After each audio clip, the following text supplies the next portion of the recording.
Hi friends, നമസ്കാരം. നൗഷാദാണ്, നൗഷാദ് സംഭാവന. RJ മഞ്ജുമുത്തുള്ള എൻ്റെ ഇന്റർവ്യൂവിന് ശേഷം പലരിൽ നിന്നായി അഭിനന്ദനം അറിയിച്ചും ഇൻവെസ്റ്റ്മെന്റിന് താല്പര്യമുണ്ടെന്ന് അറിയിച്ചും എനിക്ക് കോളുകൾ വന്നിട്ടുണ്ടായിരുന്നു. അതിൽ എന്നെ വിളിച്ചവരിൽ പലർക്കും ഇപ്പോഴും സ്റ്റാർട്ടപ്പ് ഇൻവെസ്റ്റ്മെന്റ് എന്താണ് എന്നതിനെപ്പറ്റി കൃത്യമായ ധാരണ ഇല്ല എന്നാണ്. ഇപ്പോൾ വിളിച്ചിരിക്കുന്നവരിൽ ഓരോരുത്തരോടായി ഞാൻ സംസാരിക്കുമ്പോൾ പല ഇമ്പോർട്ടന്റ് പോയിന്റ്സും അതിൽ മിസ്സാവുന്നതായി എനിക്ക് തന്നെ ബോധ്യപ്പെട്ടു. അങ്ങനെ ഇരിക്കുമ്പോഴാണ് എൻ്റെ സുഹൃത്തായ മിസ്റ്റർ വിവേക് എന്നോട് ഈ സ്റ്റാർട്ടപ്പ് ഇൻവെസ്റ്റ്മെന്റിനെ പറ്റി ഒന്ന് സംസാരിക്കണമെന്ന് പറഞ്ഞ് എന്നെ വിളിക്കുന്നത്. വിവേക് ഇവിടെ എത്തിയിട്ടുണ്ട്. ഈ വീഡിയോ കാണുമ്പോൾ നിങ്ങൾക്ക് സ്റ്റാർട്ടപ്പ് ഇൻവെസ്റ്റ്മെന്റ് എന്താണ്, എന്തൊക്കെയാണ് അതിൽ അടങ്ങിയിരിക്കുന്ന റിസ്കുകൾ, എന്തൊക്കെയാണ് അതിൽ അടങ്ങിയിരിക്കുന്ന നേട്ടങ്ങൾ, എന്താണ് അതിൻ്റെ പ്രോസസ് പ്രൊസീജിയർ, എല്ലാ കാര്യങ്ങളും വൃത്തിയായി വ്യക്തമായി മനസ്സിലാവും. നമുക്ക് വിവേകിലേക്ക് പോവാം. കാണുന്നവരുടെ അറിവിലേക്ക്, വിവേക് IT ഹാർഡ്വെയർ ഇൻഡസ്ട്രിയിൽ വർഷങ്ങളുടെ എക്സ്പീരിയൻസ് ഉള്ള ബിസിനസ്സുകാരനാണ്. കോഴിക്കോട് ഫോക്കസ് മാളിലെ ലെനോവോ സ്റ്റോറും വടകര എക്കോഡ് സിസ്റ്റവും പുള്ളിയുടെ ബിസിനസ് പാർട്ട്ണർഷിപ്പിലുള്ള സ്ഥാപനങ്ങളാണ്. കൂടാതെ മിഡ്കോസ് എന്ന IT സൊസൈറ്റിയുടെ ഡയറക്ടറും കൂടിയാണ് വിവേക്. നമസ്കാരം വിവേക്. നമസ്കാരം നൗഷാദ്. എങ്ങനെ പോകുന്നു കോഴിക്കോട് ഫോക്കസ് മാളിലെ ലെനോവോ സ്റ്റോറിലെ കച്ചവടമല്ലോ? ഇപ്പം നല്ല കോമ്പറ്റീഷനാണ്. അപ്പോൾ ഓൺലൈനിനെക്കാട്ടും കൂടുതലും നമുക്ക് ഓഫ്ലൈൻ മാർക്കറ്റിലുള്ള കോമ്പറ്റീഷനാണ്. മാർക്കറ്റിലെ സ്ഥിതി അറിയാലോ. പിന്നെ IT നമുക്കൊരു 25 വർഷമായിട്ട് ഇൻഡസ്ട്രിയിലുള്ളതുകൊണ്ട് നമുക്ക് അത്രയും വലിയൊരു കസ്റ്റമർ ബേസ് ഉള്ളതുകൊണ്ട് കുഴപ്പമില്ലാതെ പോകുന്നുണ്ട്. പിന്നെ ഓൺലൈൻ പ്രൈസിൽ നമ്മളെ ഈ സ്റ്റോറിൽ നിന്ന് നിങ്ങൾക്ക് ടച്ച് ആൻഡ് ഫീൽ ആയിട്ട് കിട്ടും. ഇതേപോലെ ഒരു കോമ്പറ്റീഷൻ റേറ്റിൽ വടകരയും എക്കോഡും നമുക്ക് കൊടുക്കാൻ പറ്റും.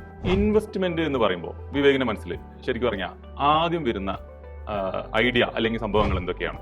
Gold, real estate, mutual fund, നമ്മുടെ ട്രഡീഷണൽ ബിസിനസ്, ചിറ്റ്സ്, അതായത് നാട്ടുനടപ്പുള്ള കാര്യങ്ങളൊക്കെ തന്നെ.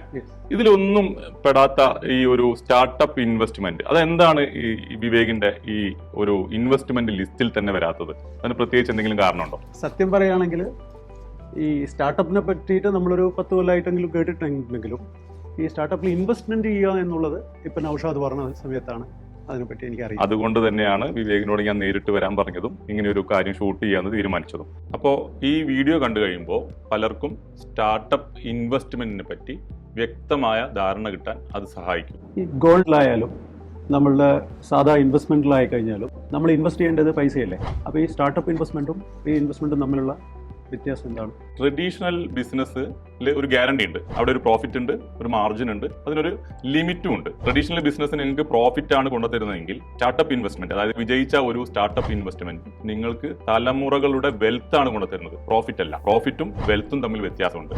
ട്രഡീഷണൽ ബിസിനസ് അല്ലേ കുറച്ചുകൂടി സേഫ് ആയിട്ടുള്ളത്? ഒരു യുദ്ധം വന്നാൽ അടിയിൽ പോവാത്ത ഏതെങ്കിലും ഒരു ഇൻവെസ്റ്റ്മെന്റ് നിങ്ങൾക്ക് പറഞ്ഞുതരാൻ പറ്റുമോ? ട്രഡീഷണൽ ബിസിനസ്സിൽ ഗോൾഡ് ആയാലും സ്റ്റോക്ക് മാർക്കറ്റ് ആയാലും മ്യൂച്വൽ ഫണ്ട് ആയാലും എന്ത് ട്രഡീഷണൽ ഇൻവെസ്റ്റ്മെന്റ് ആയാലും അടിയിൽ പോകും. 100 കോടി ഇൻവെസ്റ്റ് ചെയ്ത ഒരു ബാങ്ക് അക്കൗണ്ട് ഉണ്ടെന്ന് വിചാരിക്കുക. ആ ബാങ്ക് പൊളിഞ്ഞു കഴിഞ്ഞാൽ ഒരു ഇൻവെസ്റ്ററുടെ കയ്യിൽ 5 ലക്ഷം രൂപ മാത്രമേ കിട്ടുള്ളൂ. ഇനി ഒരു റിയൽ എസ്റ്റേറ്റിൽ നിങ്ങൾ ഇൻവെസ്റ്റ് ചെയ്തു, ഏതൊരു പ്രോപ്പർട്ടി ആവട്ടെ, അത് വിറ്റ് പോകുന്നില്ല എന്ന് വിചാരിക്കുക. അപ്പൊ വിവേകിന്റെ അറിവിൽ തന്നെ അങ്ങനെ വിറ്റുപോവാത്ത എത്ര പ്രോപ്പർട്ടീസ് നമ്മുടെ നാട്ടിലുണ്ട്.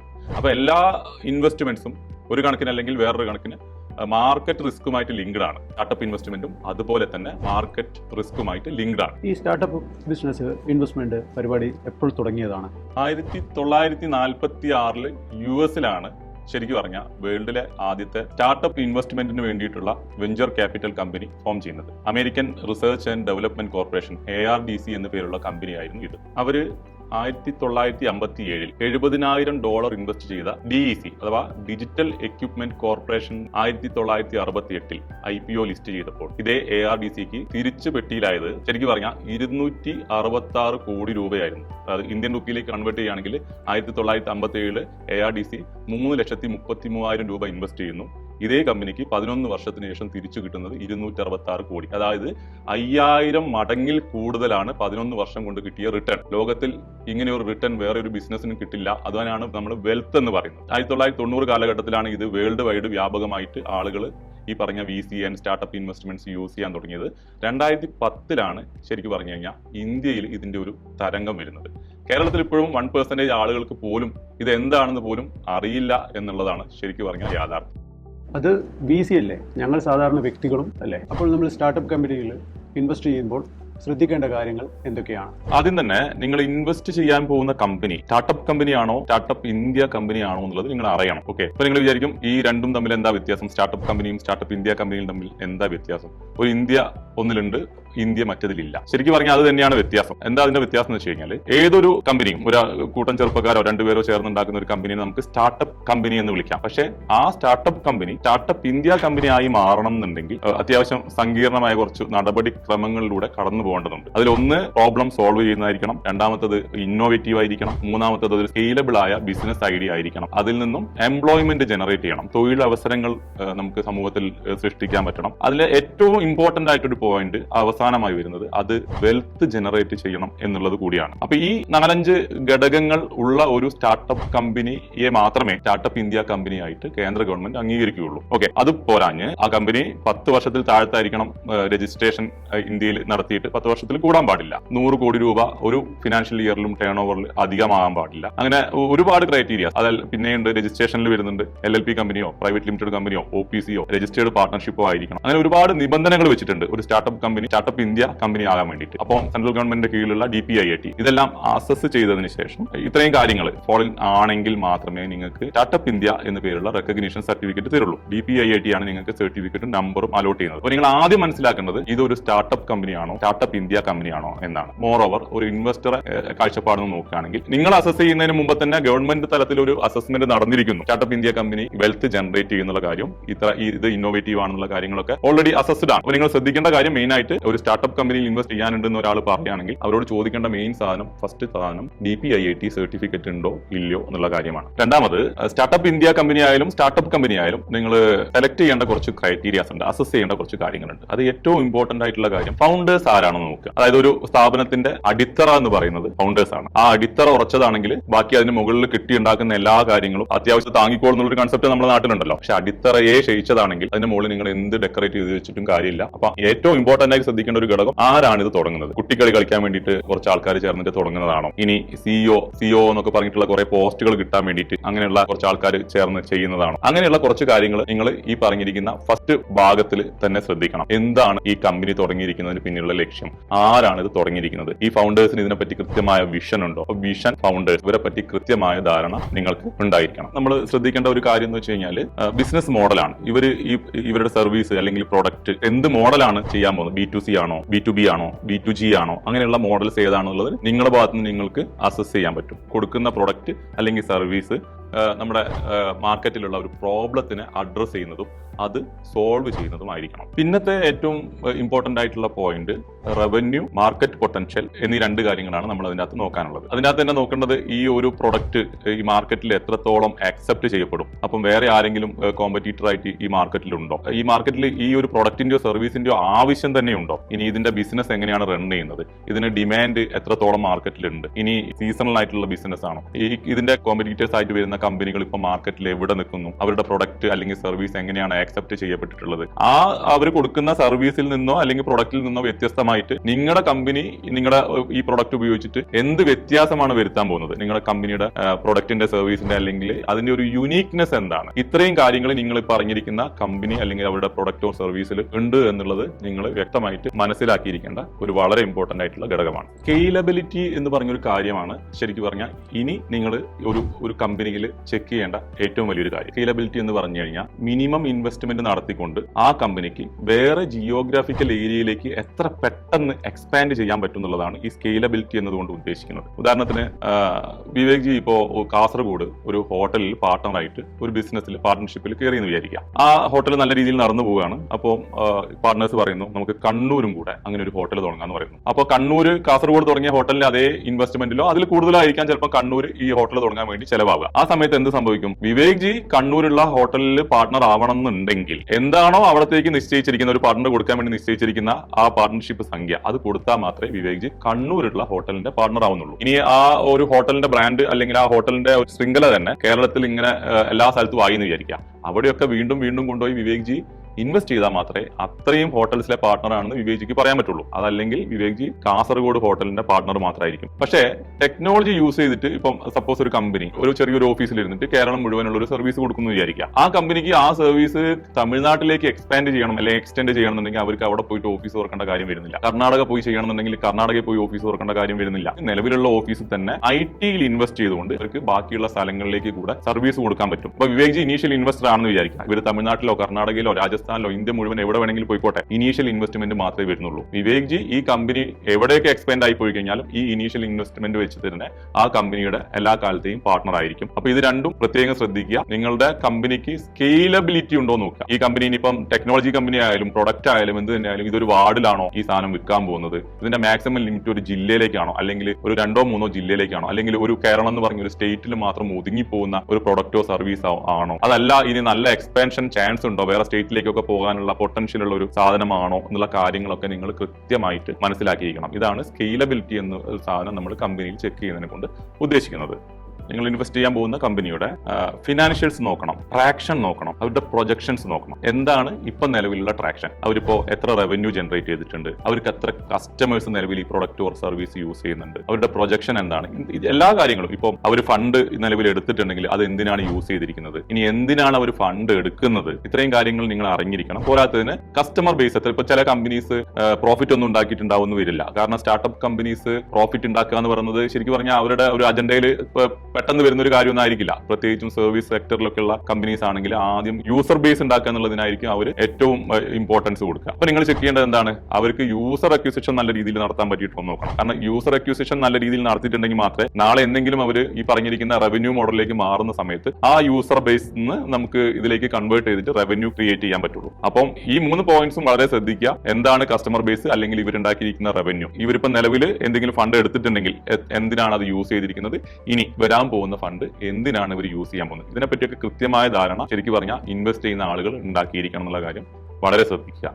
ഏറ്റവും അവസാനത്തെ പോയിന്റ് ഇതിന്റെ ലീഗൽ ആൻഡ് കംപ്ലൈൻസ് സൈഡും കൂടെ ചെക്ക് ചെയ്യുക എന്നുള്ളതാണ്. അതായത് ഈ കമ്പനി ഫോം ചെയ്തിരിക്കുന്ന ഫോർമാറ്റ് ഏതാണെന്നുള്ളത് നിങ്ങൾ കൃത്യമായിട്ട് നോക്കുക. ഇത് പ്രൈവറ്റ് ലിമിറ്റഡ് കമ്പനി ആണോ, LLP ആണോ, അങ്ങനെയുള്ള കാര്യങ്ങളൊക്കെ നിങ്ങൾ അസസ് ചെയ്യുക. അതിൽ ഏതാണ് സേഫ്റ്റി കൂടുതൽ ഇൻവെസ്റ്റ് ചെയ്യുമ്പോൾ എന്നുള്ളത് നിങ്ങൾ തന്നെ അസസ് ചെയ്ത് മനസ്സിലാക്കുക. രണ്ടാമത്, ഇവർക്ക് നിയമപരമായിട്ട് ഇങ്ങനെ ഒരു ഇൻവെസ്റ്റ്മെന്റ് എടുക്കാനുള്ള അപ്രൂവൽ രജിസ്റ്റർ ഓഫ് കമ്പനീസ് അവർ നേടിയിട്ടുണ്ടോ. അപ്പൊ നിലവിൽ എടുത്തിരിക്കുന്ന ഇൻവെസ്റ്റ്മെന്റിന്റെ അപ്രൂവൽ അവർ പ്രോപ്പറായിട്ട് എടുത്തിട്ടാണോ ചെയ്തിരിക്കുന്നത്, ആ എടുത്തിരിക്കുന്ന ഇൻവെസ്റ്റേഴ്സിനെ മുഴുവൻ ഇവർ ഷെയർ ഹോൾഡേഴ്സ് ആയിട്ട് ലിസ്റ്റ് ചെയ്തിട്ടുണ്ടോ, അങ്ങനെയുള്ള കാര്യങ്ങൾ മുഴുവൻ നിങ്ങൾക്ക് ചെക്ക് ചെയ്യാൻ പറ്റും. ശരിക്കും പറഞ്ഞാൽ MCAയുടെ സൈറ്റിലൊക്കെ കയറി കഴിഞ്ഞാൽ നിങ്ങൾക്ക് കൃത്യമായിട്ട് അതിന്റെ കാര്യങ്ങളൊക്കെ മനസ്സിലാവും. രണ്ടാമത്തത്, ഇവർക്ക് ഈ ബിസിനസ് നടത്താനുള്ള ഈ എന്ത് ബിസിനസ് ആയാലും പ്രൊഡക്റ്റ് ആയാലും സെയിൽ ചെയ്യാനുള്ള അല്ലെങ്കിൽ സർവീസ് ചെയ്യാനുള്ള പ്രോപ്പർ ആയിട്ടുള്ള രജിസ്ട്രേഷൻ ഉണ്ടോ, ട്രേഡ് മാർക്ക് ലൈസൻസ് ഉണ്ടോ, സർട്ടിഫിക്കറ്റ്സ് ഉണ്ടോ, പാറ്റന്റുകൾ ഉണ്ടോ, അങ്ങനെയുള്ള ലീഗലി എന്തൊക്കെ കാര്യങ്ങൾ വരുന്നുണ്ടോ, GST ഇവർ കറക്റ്റ് ആയിട്ട് ഫയൽ ചെയ്യുന്നുണ്ടോ, ഇവരുടെ കമ്പനിയുടെ ആനുവൽ റിട്ടേൺസ് ഫയൽ ചെയ്യുന്നത് കറക്റ്റ് ആയിട്ടാണോ. അപ്പോൾ ആ കമ്പനിയെ സംബന്ധിച്ചിടത്തോളം ലീഗൽ ആൻഡ് കംപ്ലൈൻസ് സെക്ഷനിൽ വരുന്ന എല്ലാ കാര്യങ്ങളും ഇവർ ഇതുവരെ ചെയ്തിരിക്കുന്നത് പ്രോപ്പർ ആയിട്ടാണോ എന്നുള്ള കാര്യം നിങ്ങൾ ശ്രദ്ധിക്കുക. അതുപോലെ തന്നെ ഇമ്പോർട്ടന്റ് ആയിട്ടുള്ള ഒരു കാര്യമാണ് കമ്പനിയുടെ വാല്യുവേഷൻ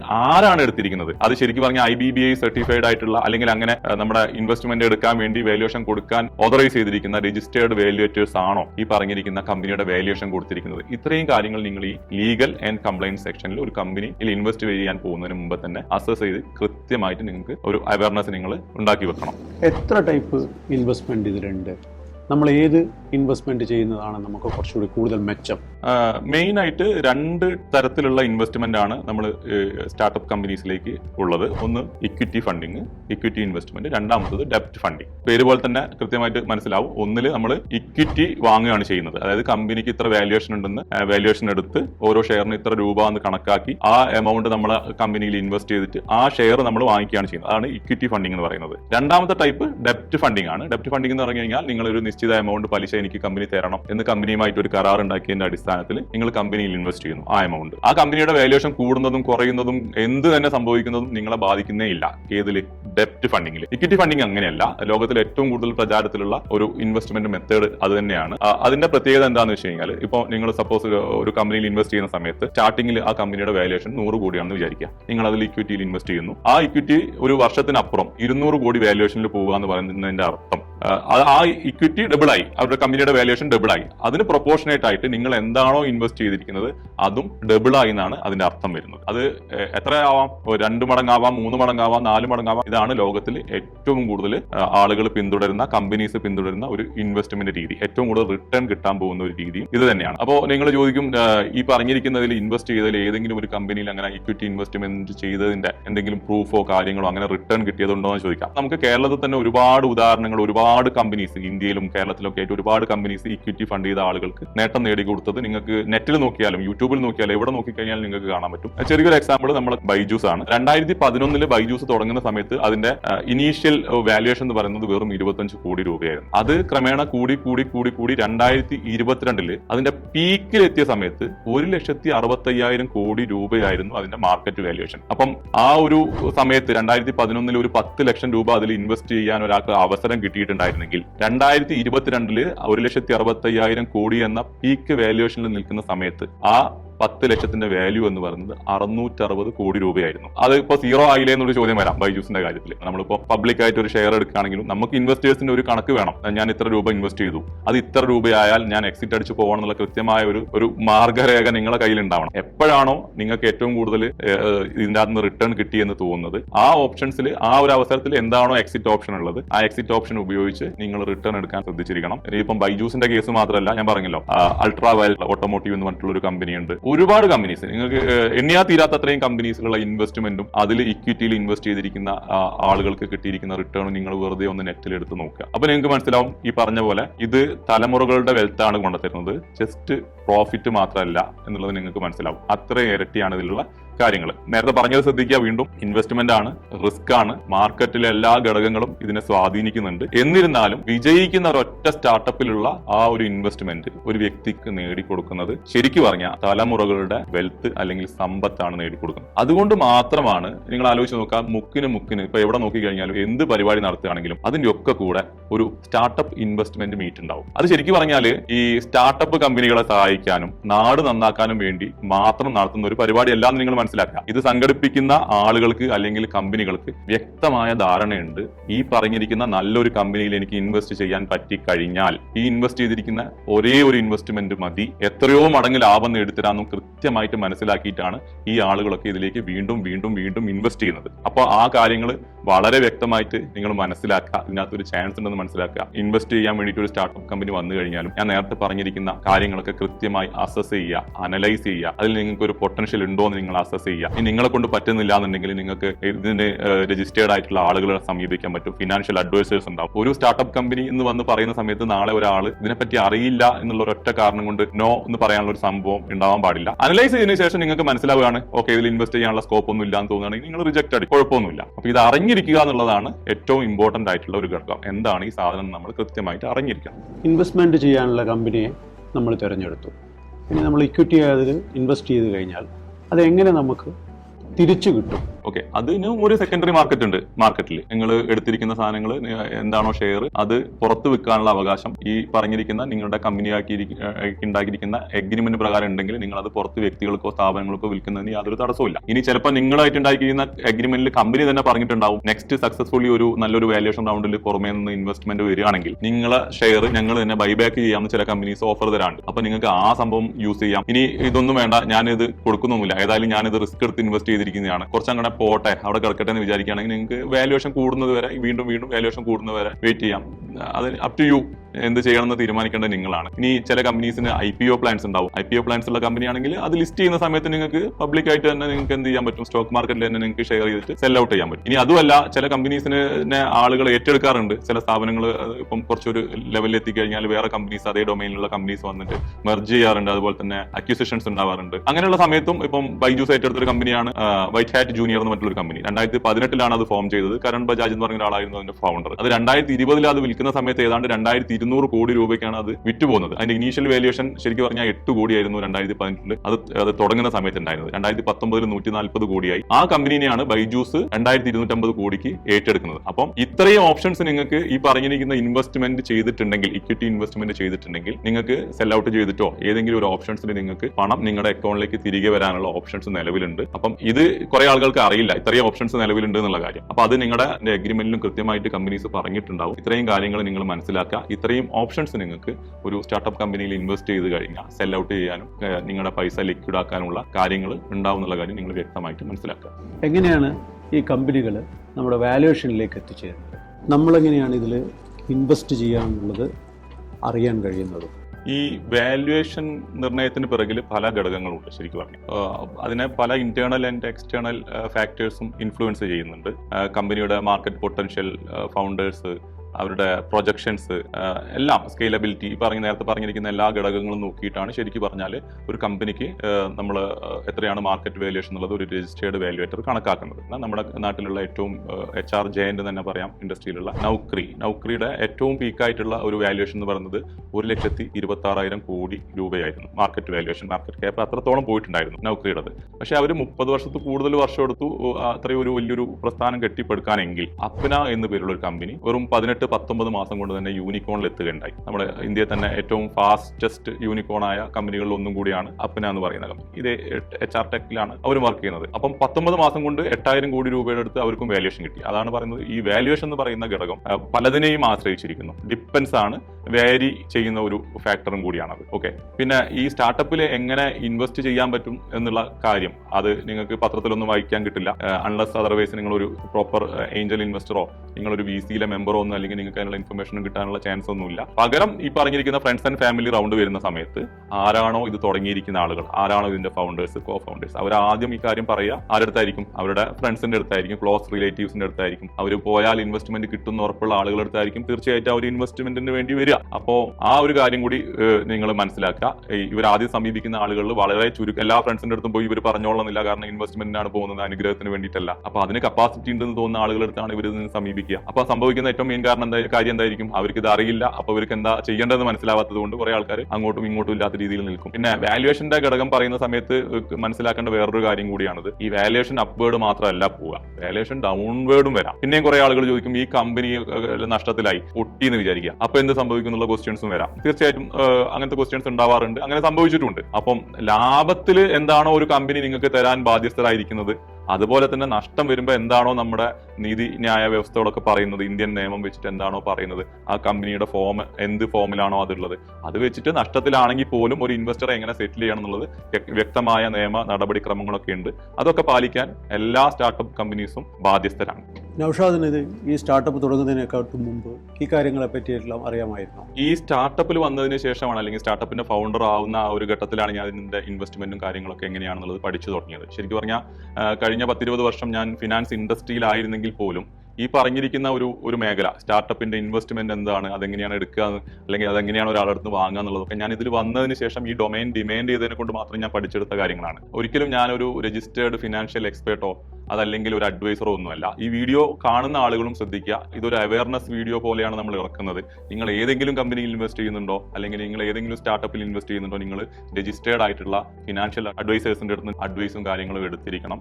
ഇത് ഇത്രയും പൊട്ടൻഷ്യൽ ഉള്ള ഒരു മേഖലയാണെന്ന് ശരിക്കും ഇപ്പോഴാണ് അറിയുന്നത്. ഇത്രയും പൊട്ടൻഷ്യൽ ഈ പറഞ്ഞിരിക്കുന്ന സ്റ്റാർട്ടപ്പ് ഇൻവെസ്റ്റ്മെന്റിൽ ഉണ്ടായിരിക്കെ പത്രത്തിലൊക്കെ നിങ്ങൾ വായിക്കലില്ലേ, ഈ പറഞ്ഞിരിക്കുന്ന ഓൺലൈൻ ട്രേഡിംഗ് ഡോക്ടറുടെ 5.5 കോടി പോയി, പ്രവാസി വ്യവസായിയുടെ 2 കോടി പോയി, അങ്ങനെ കോടിക്കണക്കിന് രൂപ ആളുകൾ റിസ്ക് എടുത്തിട്ട് ആർക്കാണെന്നോ എന്തിനാണെന്നോ വ്യക്തമായ ധാരണ പോലും ഇല്ലാതെ മാർക്കറ്റിൽ കൊണ്ടുപോയി കോടിക്കണക്കിന് ഉറുപ്പിക വലിച്ചെറിയുകയാണ്. അപ്പൊ അവര് ഹയസ്റ്റ് റിസ്ക് എടുക്കാനുള്ള ആളുകളാണ് ഇവരൊക്കെ. ഓക്കെ, എന്താണെന്ന് പോലും അറിയില്ല, ഇവർ ചെയ്യാൻ പോകുന്ന ട്രേഡ് എന്താണെന്ന് പോലും അറിയാതെയാണ് ഇവരൊക്കെ കൊണ്ടുപോയി പൈസ ഇറക്കുന്നത്. അപ്പോ അതും നല്ല നല്ല പൊസിഷൻസിൽ ഇരിക്കുന്ന ആൾക്കാരാണ്, എഡ്യൂക്കേഷൻ ഉണ്ട്, എല്ലാം ഉണ്ട്. പക്ഷെ ഇത്രയും റിസ്ക് എടുക്കാതെ തന്നെ ഇത്രയും പൊട്ടൻഷ്യൽ അല്ലെങ്കിൽ ഇത്രയും റിട്ടേൺസ് കിട്ടുന്ന, വെൽത്ത് ഉണ്ടാക്കി തരാൻ പറ്റുന്ന ഒരു ഇൻവെസ്റ്റ്മെന്റ് സംഭവം നമ്മുടെ രാജ്യത്ത് ഉണ്ട് എന്നുള്ള കാര്യം പലർക്കും അറിയാതെ പോകുന്നു എന്നുള്ളതാണ് ഇതിനകത്തുള്ള ഏറ്റവും വലിയ സങ്കടകരമായ ഒരു അവസ്ഥ.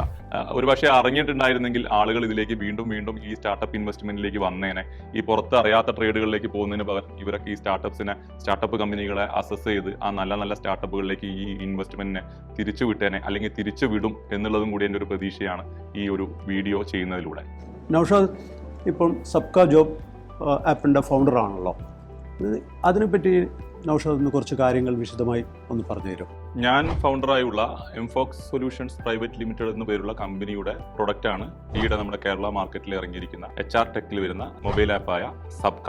ഞങ്ങൾക്ക് ഇപ്പോൾ നിലവിൽ കോഴിക്കോട് അരയടുത്ത് പാലത്തിൽ ഓഫീസുണ്ട്. ഞങ്ങളുടെ മെയിൻ ഓഫീസ് വരുന്നത് ഹൈലൈറ്റ് ബിസിനസ് പാർക്കിലാണ്. അതിന്റെ കൺസ്ട്രക്ഷൻ നടന്നുകൊണ്ടിരിക്കുകയാണ്. നമ്മുടെ first round pre seed investment round നമ്മൾ വളരെ സക്സസ്ഫുള്ളി ക്ലോസ് ചെയ്ത് കഴിഞ്ഞു. ഇപ്പോൾ നടന്നുകൊണ്ടിരിക്കുന്നത് ഞങ്ങളുടെ സീഡ് ഇൻവെസ്റ്റ്മെന്റ് റൗണ്ടാണ്. അപ്പോൾ ഞങ്ങൾക്ക് ഒരുപാട് എക്സ്പാൻഷൻ പ്ലാൻസ് ഉള്ളതുകൊണ്ടാണ് ഞങ്ങൾ ഈ സീഡ് ഇൻവെസ്റ്റ്മെന്റിലേക്ക് വന്നിരിക്കുന്നത്. നിലവിൽ ഈ പ്ലാറ്റ്ഫോമിനെ പറ്റി പറയുകയാണെങ്കിൽ നമുക്ക് നമ്മുടെ ആപ്പ് പുറത്തിറങ്ങി ആദ്യത്തെ 45 ദിവസം കൊണ്ട് തന്നെ നമുക്ക് 10,000 യൂസേഴ്സ് രജിസ്ട്രേഷൻ വന്നിട്ടുണ്ട്. ഓക്കെ, ഒരു 25,000-ഓളം കാൻഡിഡേറ്റ്സ് ലൈവായിട്ട് നിലവിലുള്ള ഒരു പ്ലാറ്റ്ഫോമാണ് സബ്ക എന്ന് പറയുന്നത്. അതുപോലെ തന്നെ 3,000-ലധികം കമ്പനീസും അവരിപ്പം ഓൾറെഡി 18,000-ലധികം ജോലികൾ പോസ്റ്റ് ചെയ്ത് കഴിഞ്ഞു. 240-ൽ കൂടുതൽ ആളുകൾക്ക് പ്ലേസ്മെന്റിനുള്ള സെലക്ഷൻ നേടിക്കൊടുക്കാൻ വേണ്ടിയിട്ട് ഞങ്ങളുടെ പ്ലാറ്റ്ഫോമിന് കഴിഞ്ഞിട്ടുണ്ട്.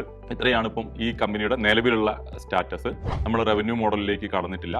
ബട്ട് നമ്മുടെ ഇപ്പോഴത്തെ ഹൈലൈറ്റ് ബിസിനസ് പാർക്കിലുള്ള നമ്മുടെ ഓഫീസിന്റെ ആ ഒരു ഇനോഗ്രേഷനോട് കൂടി നമ്മുടെ പ്ലാറ്റ്ഫോമിനെ നമ്മൾ റവന്യൂ മോഡലിലേക്ക് കൺവേർട്ട് ചെയ്യുന്നതായിരിക്കും. ഓൺ ഡിമാൻഡ് ആയിട്ടുള്ള പ്ലാൻസും കാര്യങ്ങളും കൊണ്ടുവന്നിട്ട് നമ്മൾ നിലവിലുള്ള ഓൺലൈൻ പ്ലാറ്റ്ഫോംസിനെ ഗ്രാജുവലി നമ്മൾ ഒരു പേയ്മെന്റ് സിസ്റ്റത്തിലേക്ക് കൊണ്ടുപോകും. പിന്നെ അതുപോലെ തന്നെ നമ്മൾ ഇതുവരെ റിയൽ റിക്രൂട്ട്മെന്റ് എന്ന് പറഞ്ഞ കാര്യത്തിലേക്ക് നമ്മൾ ഇതുവരെ കമ്പനി ഇറങ്ങിയിട്ടില്ല.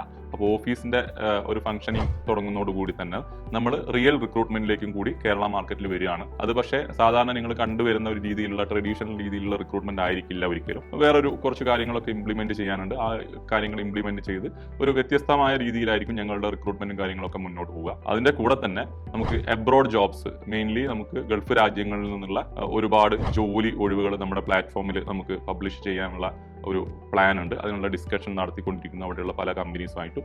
അതിനോടനുബന്ധിച്ച് നമുക്ക് UAE ഒരു സ്ഥലത്ത് നമ്മൾ ഓഫീസ് സെറ്റ് ചെയ്യാനും കൂടെ ഉദ്ദേശിക്കുന്നുണ്ട് ഇമ്മീഡിയറ്റ്ലി. കാരണം അതിനുള്ള ഫെസിലിറ്റി നമുക്ക് ഓൾറെഡി നമ്മുടെ പ്ലാറ്റ്ഫോംസിലുണ്ട്. ഇനോഗ്രേഷനോടനുബന്ധിച്ച് നമുക്ക് UAE പ്രോപ്പർ ആയിട്ടുള്ള ഒരു ഓഫീസ് നമുക്ക് സെറ്റ് ചെയ്യേണ്ടതായിട്ടുണ്ട്. പിന്നെ അതുപോലെ തന്നെ നമുക്ക് അതർ സ്റ്റേറ്റിലേക്ക് പോകും. ഇപ്പോൾ കേരളത്തിൽ മാത്രമാണുള്ളത്. അതർ സ്റ്റേറ്റിലേക്ക് പോകുന്നതിന് മുന്നോടിയായിട്ട് നമുക്കിതിൽ AI കൊണ്ടുവരാനുണ്ട്, മൾട്ടി ലാംഗ്വേജസ് കൊണ്ടുവരാനുണ്ട്. ഈ ഇൻഫ്ര തന്നെ നമ്മൾ കുറച്ച് അഡ്വാൻസ്ഡ് ആയിട്ടുള്ള കാര്യങ്ങളിലേക്ക് മാറ്റുന്നതായിരിക്കും. അപ്പോൾ ഇത്രയും പ്ലാൻസ് ഞങ്ങളുടെ മുമ്പിലുണ്ട്.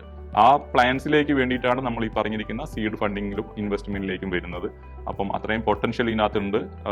ആരും ഇതുവരെ ചെയ്തിരിക്കാത്ത കുറേ കാര്യങ്ങളൊക്കെ ഇംപ്ലിമെന്റ് ചെയ്യാൻ വേണ്ടി കൂടിയാണ് നമ്മൾ ഈ പറഞ്ഞിരിക്കുന്ന സ്റ്റാർട്ടപ്പ് തുടങ്ങിയിരിക്കുന്നത്. അപ്പം നല്ല ഒരു റിസപ്ഷനാണ് നമുക്ക് മാർക്കറ്റിൽ നിന്നും ലഭിച്ചിരിക്കുന്നത്. ഞങ്ങളുടെ സ്റ്റോർ റേറ്റിംഗും കാര്യങ്ങളൊക്കെ എടുത്ത് നോക്കിയാൽ തന്നെ നിങ്ങൾക്ക് അത് മനസ്സിലാവും. അപ്പോൾ നിങ്ങൾ കൃത്യമായി കമ്പനിയെ അനലൈസ് ചെയ്യുക. നല്ലൊരു എക്സ്പാൻഷൻ പ്ലാനോട് കൂടിയാണ് നമ്മൾ ഇതിലേക്ക് വന്നിരിക്കുന്നത്. Thank you Naushad. അറിയാത്ത കുറേ കാര്യങ്ങളെപ്പറ്റി മനസ്സിലായി. ഇനി ധൈര്യമായിട്ട് തന്നെ ഒരു തീരുമാനത്തിലേക്ക് എത്താം. Thank you Vivek G. ഈ വീഡിയോ ഷൂട്ട് ചെയ്യാനായിട്ട് ഇവിടെ വന്ന് എന്നോട് സഹകരിച്ചതിന് വളരെ നന്ദി. ഡിയർ ഫ്രണ്ട്സ്, സ്റ്റാർട്ടപ്പ് ഫൗണ്ടേഴ്സ് ഏറ്റവും കൂടുതൽ സ്ട്രഗിൾ ചെയ്യുന്ന കാലഘട്ടം അതിൻ്റെ ഇനീഷ്യൽ കാലഘട്ടമാണ്. അതിന് കാരണം വേറൊന്നുമല്ല, അവർ പറയുന്ന കാര്യങ്ങൾ അല്ലെങ്കിൽ അവരുടെ കമ്പനി ലോകത്തിൽ ചെയ്യാൻ പോകുന്ന കാര്യങ്ങൾ അവരുദ്ദേശിക്കുന്ന രീതിയിൽ മറ്റുള്ളവർക്ക് മനസ്സിലാവുന്നില്ല എന്നത് മാത്രമാണ് അതിലെ ഏറ്റവും വലിയ പെയിൻ പോയിന്റ്. ഏതാണ്ട് 30 വർഷം മുമ്പാണ് അമേരിക്കയിൽ ജെഫ് ബെസോസ് എന്ന് പറഞ്ഞൊരു മനുഷ്യൻ ആമസോൺ എന്നൊരു കമ്പനി ഉണ്ടാക്കുന്നത്. ഇനീഷ്യലി ഓൺലൈനായി പുസ്തകങ്ങൾ എത്തിച്ചു കൊടുക്കുക എന്നതായിരുന്നു ആമസോൺ ഉണ്ടാക്കിയതിന് പിന്നിലെ ലക്ഷ്യമെങ്കിലും പിന്നീടത് ലോകത്തിൽ ഉപ്പ് തൊട്ട് കർപ്പൂരം വരെ വാങ്ങാവുന്ന ഒരു പ്ലാറ്റ്ഫോമായി മാറിയ കാര്യം നിങ്ങൾക്ക് എല്ലാവർക്കും അറിയാം. 30 വർഷം മുമ്പ് ജെഫ് ബെസോസ് വന്ന് നിങ്ങളുടെ അടുത്ത് വന്ന് പറയുകയാണ്, എനിക്ക് അന്ന് നിങ്ങൾ ആലോചിക്കേണ്ട ഒരു കാര്യം കൂടിയുണ്ട്. ഈ പറഞ്ഞിരിക്കുന്ന കമ്പ്യൂട്ടേഴ്സും കാര്യങ്ങളൊക്കെ നമ്മുടെ ലോകത്തിൽ വ്യാപകമായി പ്രചാരത്തിലാകാത്ത ഒരു കാലഘട്ടം കൂടിയാണെന്ന് മനസ്സിലാക്കുക. ആ സമയത്താണ് പുള്ളി വന്ന് നിങ്ങളോട് പറയുന്നത്, എനിക്കിങ്ങനെ ഒരു പ്ലാൻ ഉണ്ട്, നിങ്ങൾ ഉപ്പ് തൊട്ട് കർപ്പൂരം വരെ എന്തും എൻ്റെ പ്ലാറ്റ്ഫോമിൽ അങ്ങനെ ഒരു പ്ലാറ്റ്ഫോം ഞാൻ നിർമ്മിക്കാൻ പോവുകയാണ്. ആ പ്ലാറ്റ്ഫോം ത്രൂ നിങ്ങളുടെ വീട്ടുപടിക്കൽ ഞാൻ ഡെലിവറി ചെയ്യും, നിങ്ങൾ ഇതിൽ ഇൻവെസ്റ്റ് ചെയ്യണം എന്ന് പറഞ്ഞിരുന്നെങ്കിൽ നിങ്ങൾ തീർച്ചയായിട്ടും, നിങ്ങളല്ല ഞാനായാലും തീർച്ചയായിട്ടും പുള്ളിയെ ഓടിച്ചു വിടുമായിരുന്നു. കാരണം നമുക്കത് ചിന്തിക്കാൻ പോലും പറ്റില്ല അങ്ങനെ ഒരു സംഭവം നടക്കുന്നുള്ള കാര്യം. പക്ഷെ ഇന്ന് അതൊരു റിയാലിറ്റിയാണ്. അന്ന് ജെഫ് ബെസോസിനെ നിങ്ങൾ ഇൻവെസ്റ്റ് ചെയ്യാതിരുന്ന ആ ലക്ഷ്യത്തിന് ഇന്ന് എത്ര 1000 കോടിയുടെ മാർക്കറ്റ് വാല്യൂഷൻ ഉണ്ടെന്ന് നിങ്ങൾ തന്നെ ജസ്റ്റ് ചെക്ക് ചെയ്ത് നോക്കുക. കേരളത്തിലേക്ക് വരാം, നമുക്കിവിടെ കടലുണ്ട്, കായലുണ്ട്, പുഴകളുണ്ട്, തോടുണ്ട്, എവിടെ നോക്കിയാലും വെള്ളമുണ്ട്. ആ വെള്ളത്തിലൊക്കെ ഇഷ്ടം പോലെ മീനുണ്ട്. സത്യമല്ലേ? മീൻ കൂട്ടാതെ ഭക്ഷണം കഴിക്കാത്ത ആളുകളും മീനിന്റെ കൂടെ മാത്രം ഭക്ഷണം കഴിക്കുന്ന ആളുകളും നമ്മുടെ നാട്ടിൽ പണ്ട് തൊട്ടേ ഉണ്ട്. ഈ മത്സ്യം എന്ന് പറയുന്ന സംഭവം നമ്മുടെ വീട്ടിൽ ഡെലിവറി ചെയ്യുന്നത് പണ്ട് നടന്നു വന്ന് കൂക്കി വിളിച്ചിട്ടായിരുന്നെങ്കിൽ അത് പിന്നെ ഗ്രാജുവലി അത് സൈക്കിളിന്റെ ബെല്ലടിയായും സ്കൂട്ടറിന്റെ ഹോണായും ഓട്ടോറിക്ഷയിലായും ഒക്കെ മാറിയെന്നല്ലാതെ ഇപ്പോഴും നമ്മുടെ വീടുകളിൽ മത്സ്യം എത്തിച്ചു തരാനുള്ള സംവിധാനങ്ങൾ ഇപ്പോഴും നിലവിലുണ്ട്. പോരാത്തിന് നമുക്ക് മുക്കിന് നമുക്ക് മത്സ്യ മാർക്കറ്റുകളുണ്ട്, മത്സ്യക്കടകളുണ്ട്. അപ്പൊ അങ്ങനെയൊക്കെ സംവിധാനങ്ങൾ മത്സ്യത്തിന് വേണ്ടി മത്സ്യപ്രിയരായ നമുക്കിടയിൽ ഉണ്ടായിരിക്കെ ഒരാൾ വന്ന് ഒരു ദിവസം പറയാണ്, ഞാൻ നിങ്ങൾക്ക് ഫ്രഷ് മീൻ ഓൺലൈനായിട്ട് ഡെലിവറി ചെയ്ത് തരാം, ഞാനൊരു പ്ലാറ്റ്ഫോം ഉണ്ടാക്കിയിട്ടുണ്ട്, അങ്ങനെ ഓൺലൈനായിട്ട് ഡെലിവറി ചെയ്ത് തരാം, നിങ്ങൾ അതൊന്ന് പരിഗണിക്കണം എന്ന് പറയുന്ന അവസരത്തിൽ നിങ്ങൾ എന്ത് ചെയ്യും?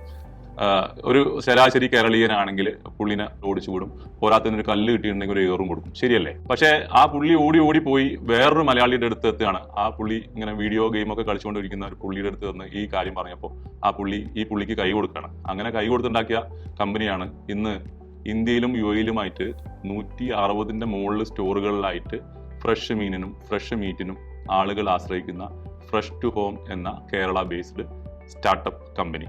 അതെല്ലാവരും മനസ്സിലാക്കുക. ഇനി അന്ന് ഈ പറഞ്ഞിരിക്കുന്ന ആളെ രണ്ടുപേരെയും നമ്മൾ ഓടിച്ചു വിട്ടു, നമുക്ക് അത് ആക്സെപ്റ്റ് ചെയ്യാൻ പറ്റിയില്ല, അല്ലെങ്കിൽ നമുക്ക് അവർ കാണുന്ന ആംഗിളിൽ ഈ പറഞ്ഞിരിക്കുന്ന ഒരു മാർക്കറ്റ് പൊട്ടൻഷ്യൽ അതിനുണ്ടെന്ന് മനസ്സിലാക്കാനുള്ള ഒരു കഴിവ് നമുക്കുണ്ടായിരുന്നില്ല. അതുള്ള ആളുകൾ അതിലേക്ക് വന്നു, ഇൻവെസ്റ്റ് ചെയ്തു.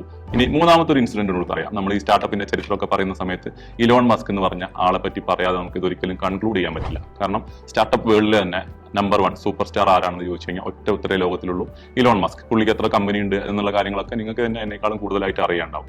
ഈ ഇലോൺ മസ്കിനോട് ഒരു 11 വർഷം മുമ്പേ, അതായത് ടെസ്ല കയറി നിൽക്കുന്ന സമയത്ത് ഒരു മീഡിയ പേഴ്സൺ ഒരു ക്വസ്റ്റ്യൻ ചോദിച്ചു, സർ ഇങ്ങനെ ചൈനയിൽ ഒരു BYD എന്ന് പേരുള്ള ഒരു കമ്പനി കാറൊക്കെ നിർമ്മിച്ച് സെയിൽ ചെയ്തുകൊണ്ടിരിക്കുന്നുണ്ട്, എന്തെങ്കിലും അത് ഗ്ലോബൽ സെയിൽസിൽ ടെസ്ലയ്ക്ക് വല്ല ചലഞ്ചും വെല്ലുവിളിയും ഉയർത്താനുള്ള ചാൻസ് സാർ കാണുന്നുണ്ടോ എന്ന് ചോദിച്ചു. മാസ്കേട്ടൻ പെട്ടെന്ന് തന്നെ ഒരു ചിരി തിരിച്ചു, ഒരു ആക്കിയ ചിരി തിരിച്ചു. എന്നിട്ട് പറഞ്ഞു, ടെസ്ല ഈ പറഞ്ഞിരിക്കുന്ന BYD-നെ ചവിട്ടി താഴ്ത്തുന്ന രീതിയിൽ പുള്ളി ഒരു ചിരി തിരിച്ചതിന് ശേഷം പറഞ്ഞു, അവരാദ്യം ചൈനയെ തന്നെ ആ സാധനം വിജയിപ്പിക്കും എന്നുള്ള കാര്യം എനിക്ക് സംശയമാണ്, പിന്നെയല്ലേ ഗ്ലോബലി എന്ന് പറഞ്ഞു. പക്ഷെ നിങ്ങൾ നോക്കുക, ചരിത്രം മാറി മറിഞ്ഞ് നോക്കുക. ഏതാണ്ട് 2024 ഈ പറഞ്ഞിരിക്കുന്ന BYD ടെസ്ലയെ 8-0 പൊട്ടിച്ചു തുടങ്ങി. എങ്ങനെയാണെന്ന് കേൾക്കണ്ടത് നിങ്ങൾക്ക്? ഗ്ലോബലി BYD 45 ലക്ഷം കാർ വിറ്റ സ്ഥലത്ത് ടെസ്ലയ്ക്ക് വിൽക്കാനായത് ആകെ 18 ലക്ഷം കാറുകളാണ്. അപ്പൊ ആലോചിക്കുക, ഒരു കമ്പനിയും ചെറുതല്ല. ഏതൊരു വലിയ കമ്പനിയേക്കാളും മുന്നോട്ട് വരാൻ ടെക്നോളജി ഉണ്ടെങ്കിൽ സാധിക്കും എന്നുള്ളതാണ് BYD ടെസ്ലയുമായി ഉണ്ടാക്കിയ ആ ഒരു കോമ്പറ്റീഷനിൽ നിന്നും നമുക്ക് എല്ലാവർക്കും മനസ്സിലാവുന്നത്. ലോകത്തിലുള്ള എല്ലാ സ്റ്റാർട്ടപ്പ് ഫൗണ്ടേഴ്സും ഇങ്ങനെയാണ്. അവരുടെ ആശയങ്ങൾ കേൾക്കുമ്പോൾ നിങ്ങൾക്ക് പെട്ടെന്ന് ദഹിച്ചില്ല, അല്ലെങ്കിൽ അതിന്റെ പൊട്ടൻഷ്യൽ മനസ്സിലായില്ല എന്ന് വരാം. HR ടെക് സ്പേസിൽ ഒരു BYD ആവാൻ സബ്ക റെഡിയാണ്. BYD എന്നാൽ ബിൽഡ് യുവർ ഡ്രീംസ് എന്നാണെങ്കിൽ സബ്ക എന്നാൽ എവ്രിവൺസ് ഇൻ ദ വേൾഡ് എന്നാണ് അർത്ഥം. Thank you for watching. Jai Hind.